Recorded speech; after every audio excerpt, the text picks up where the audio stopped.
Et ce matin, nous sommes en compagnie de la présidente de la Société Saint-Vincent-de-Paul. Bonjour Elisabeth Gau.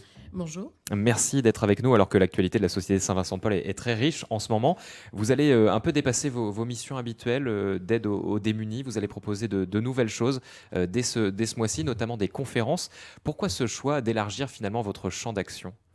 Eh bien, parce que je pense qu'il faut aussi, c'est pas parce qu'on est démuni qu'on ne doit pas réfléchir.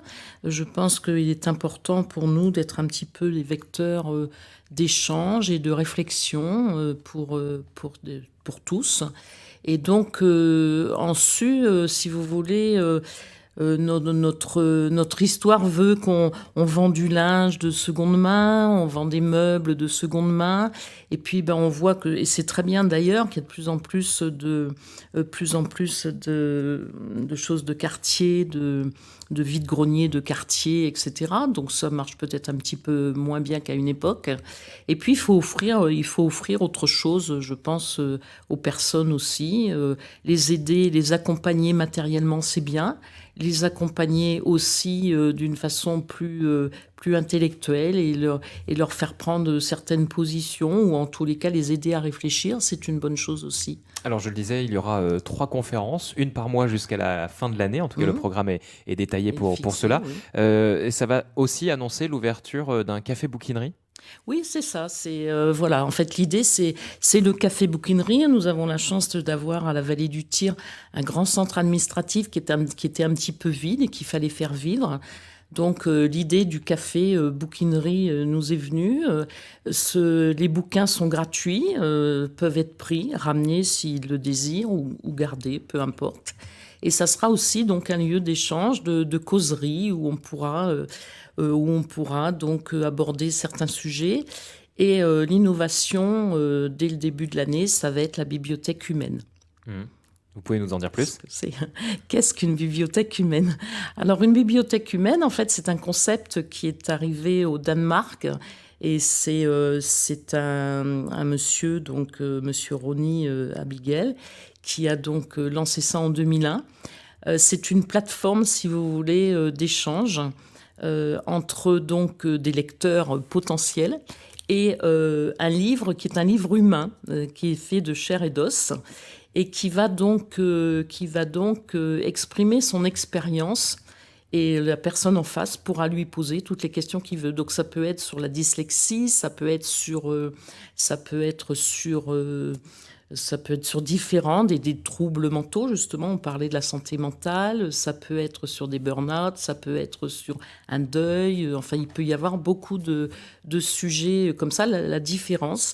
Le but, c'est vraiment de lutter contre l'exclusion, justement, la marginalisation, et accepter la différence des autres, mieux les connaître et accepter cette différence. Donc la philosophie, c'est que c'est un lieu de mixité sociale. Tout à fait, voilà, tout à fait. Mixité sociale, mixité de toutes sortes, la différence, et mieux la comprendre, mieux l'appréhender, mieux la comprendre. Tout le monde pourra venir dans ce café. Tout à fait, tout le monde pourra venir dans ce café, et nous espérons avoir du monde. Oui, nous allons donc...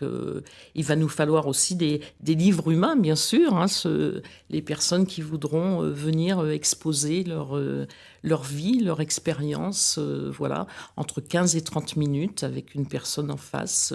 Voilà, plusieurs thèmes, et vous pourrez choisir votre thème, comme vous choisissez un livre dans une bibliothèque. Avec donc une seule personne qui écoute ? C'est ça, c'est un échange entre 2 personnes ? Alors on va voir, parce que effectivement c'est une bonne question. On va voir un peu comment ça prend. Normalement, c'est une personne qui s'exprime en face d'une autre et qui veut tout savoir. Ça peut être aussi ça peut être aussi un métier, par exemple, pour donner l'envie ou la motivation, l'intérêt pour un métier. Je peux faire venir un menuisier, un jardinier, je ne sais quoi, qui va parler de son métier.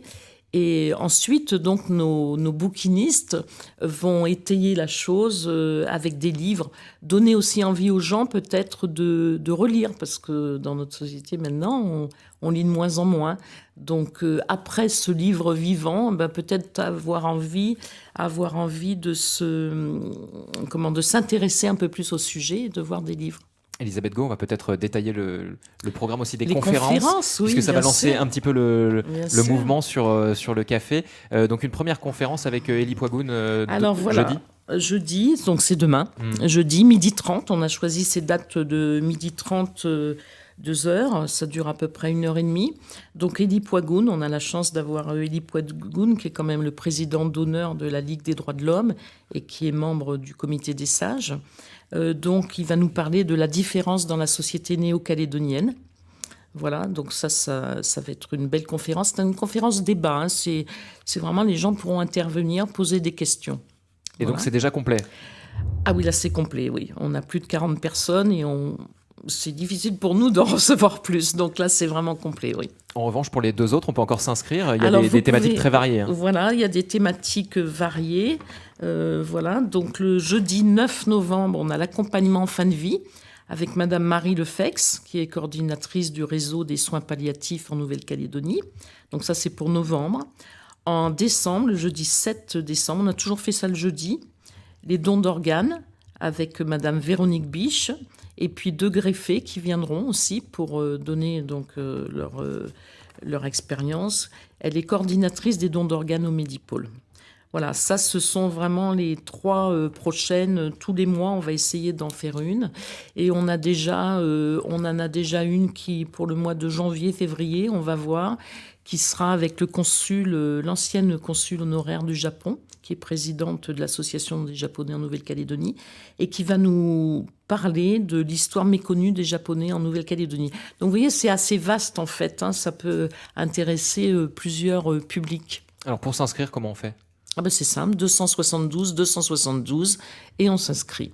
Alors, vous parliez tout à l'heure de cette bibliothèque humaine et la possibilité peut-être d'évoquer un métier pour les gens. Il y a un métier qui vous tient particulièrement à cœur. Vous allez ouvrir une menuiserie solidaire, c'est ça? Alors, oui, une menuiserie, pas vrai, on ne va pas l'appeler solidaire. Alors, elle est ouverte déjà. Oui. Elle est ouverte. Donc, en fait, on s'est rendu compte qu'on avait de moins en moins de meubles, puisqu'en crise économique, les gens, ils essayent de vendre, bien sûr. Donc, on répare déjà depuis très longtemps, on répare des meubles qu'on nous donne, une vis, un tiroir, etc. Mais l'idée, c'était vraiment aussi de récupérer un maximum de déchets, enfin de bois, si vous voulez, pour fabriquer des meubles pour les plus démunis. Et là, ce sont des dons.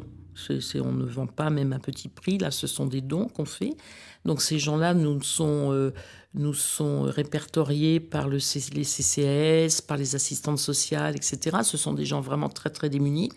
Et nous avons donc défini qu'il y avait trois types de meubles importants à fabriquer, qui sont donc une table, un banc, c'est plus facile que de fabriquer une chaise, et un petit dressing, quelque chose pour mettre ses affaires.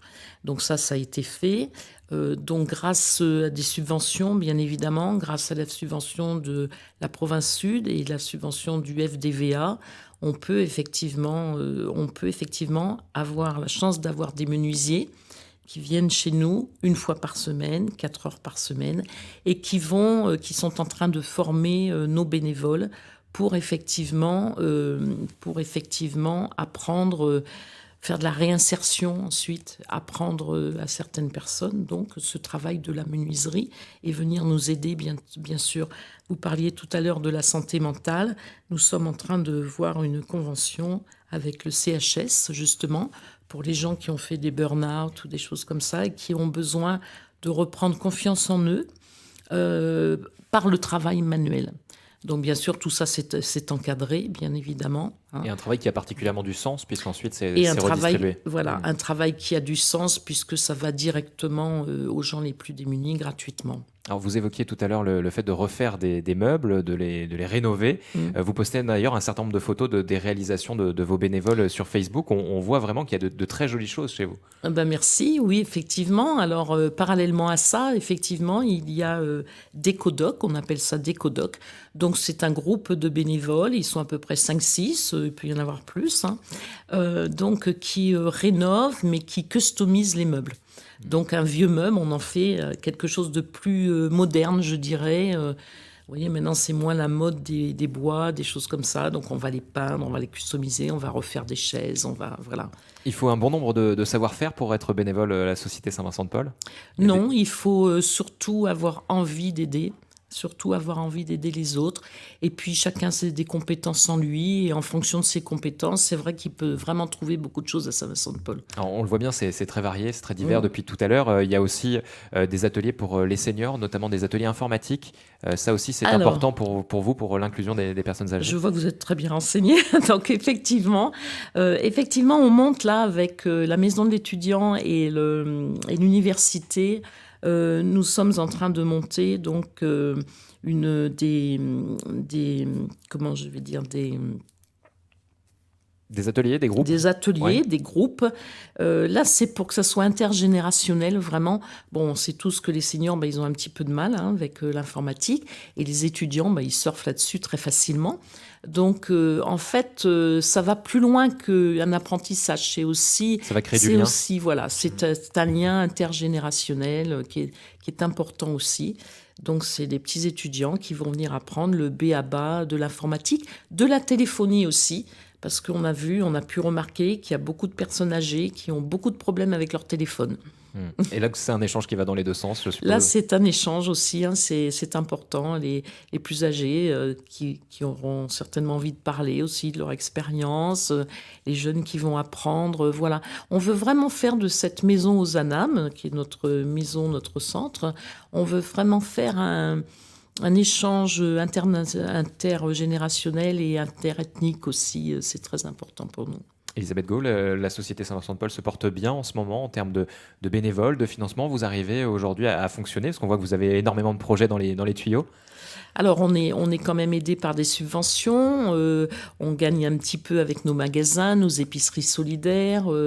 Voilà, donc mais c'est difficile, c'est très difficile. Je vous cache pas qu'avec mon adjointe, on est constamment sur nos budgets, à voir ce qu'on peut faire, et on est souvent dans le rouge. On essaye de rétablir. C'est pas facile à mener, parce que ça se mène à peu près comme une société. Maintenant, ça se mène comme une société, parce que comme vous le dites, il y a beaucoup de choses à faire, à voir. Là, on a aussi en ce moment l'aide alimentaire que nous faisons, donc on est très occupé avec ça dans le nord et dans le sud, hein. Donc voilà, l'aide alimentaire gratuite, on est très occupé.